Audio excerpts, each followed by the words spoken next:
Hi guys, this is Haleemah the Writer. I'm here at Black and Nobel. About to do an interview right now with ISIS the Saviour. So we're gonna get into a little more what she has going on. There it goes. Okay, so this is ISIS. Introduce yourself. Okay, I go by the name of ISIS the Saviour. I'm a up-and-coming hip-hop artist in Philadelphia. I've been on the scene probably for about like 6 years. I've been nominated for 3 Philly Hip Hop Awards for Best Female. But I kind of put my music career like on hold to gain some credentials. So recently, last year, I graduated with a degree in art and design. I was accepted to NYU's Tisch School for Film and Television, but unfortunately I couldn't afford it, and I didn't go. But what I did do is I returned back to Community College of Philadelphia where I earned my degree, and I went for certifications in human services and youth work, and kind of basically now, since I've completed the certifications, I'm like 5 classes away from behavioral health degree. So I'm in the midst of pursuing that, and I should have that by next May. And then from there, Drexel, because there's a lot of funding in behavioral health. I'll probably go for free. But in the meantime, between time, I also recently won a $20,000 fellowship by an organization called Right of Return. So right now, like I was just out in New York like 3 weeks ago filming for PBS NewsHour. That's dope. And I got like a Philly.com story that's coming up. And so my project that I'm going to be using, well, half of the funds is for me and the other half is to fund a project, an art project, a music project. So right now I'm aligning my project with some legislation. Last Tuesday, Senator Cory Booker and Elizabeth Warren, they're pushing to get this bill passed that's going to ban women from being shackled while they're in labor. The women are in prison. Yeah. So, and there's also like a slew of other things, like when a woman is sentenced, having her place near her children, hygiene. Oh, and also banning women from being solitary confined while they're pregnant. So that's pretty much what my project's going to be about. It's going to be about because it aligns and syncs up with my story perfectly. When I was 9 months, I was arrested for. I was on the run for 2 felony charges for drugs. What made you change your life around? Mainly my son. You know what I'm saying? Somebody that's caring for somebody. Her phone is buzzing, as y'all can see now. Yo, I gotta call you right back. I'm in the middle of an interview. I'm gonna call you right back. All right. You need to take that. Nah, they good.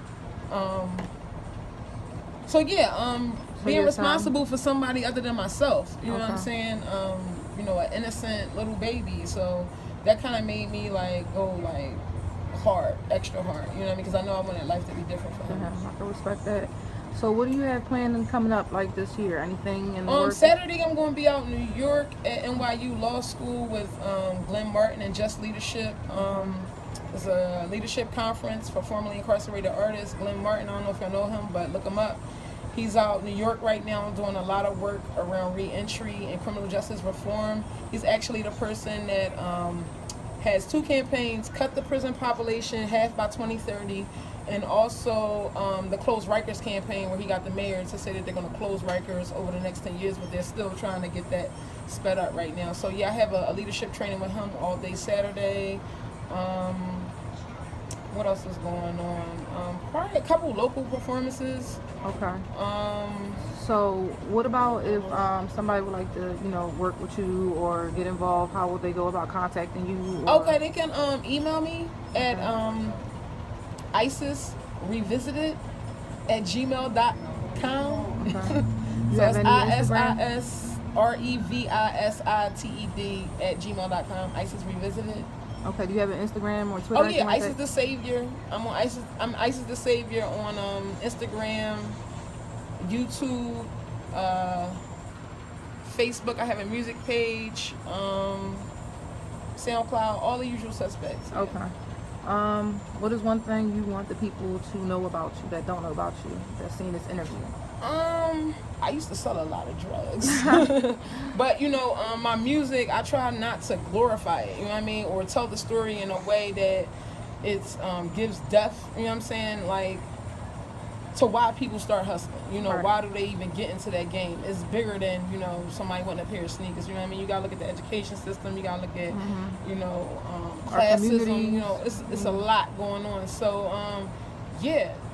So what do you I'm saying more predominantly you find that males are the ones incarcerated, especially with drug charges and things like that. So being as a female's point of view, what would you like to share out that experience that you think? I mean, well, I guess one of the big things is, since we do have a large amount of males, black males and brown males that make up the U.S. prison system, but usually, from my experience, they get a lot of support. They get letters, they get visits, money, books, all that. as you can see from here. Exactly. Magazines. Black and Nobel, we ship to prisons, but when it comes to a female, they don't get that love. You know what I'm saying? Like people just abandon them. I think it's more frowned upon when you're a female than male. Yeah, because they feel as though that's more. People look at that and they like, okay, they usually say my dad's in jail, but when someone might say my mom's in jail or my aunt's in jail or something like that, you thinking, looking at them like, oh my God, like, well, it's the same system, right? Know what I mean, that's targeting, people of color, impoverished people of color. It's the same system, right? And I mean, we gotta stop this, the black man got it worse than the white, than the black woman. I mean, it's all the same. At the end of the day, who gives birth to black men? You know what I'm saying? Right. Like, the womb is the number one target. Black women, you know what I'm saying? Like, we're the ones that are creating, you know what I'm saying? So, I think we gotta get out of that. I mean, we all under attack, at the end of the day. Right. So anything, you say you got some stuff coming up, anything you want to just let us know, share for the people who's going to be seeing this, to stay tuned for? Oh yeah, stay tuned. I will be on PBS NewsHour along with 6 other members of my cohort that also won 20 grand. Yeah, just be on the lookout for me, going hard, trying to push this legislation through. For me, it'll just be full circle. You know what I'm saying? Everything will just come full circle if this bill gets passed, which I'm sure it will. So. Okay. Well, that's a wrap. Thank you for your time. We look forward to everything you got coming up, and stay tuned, y'all. All right.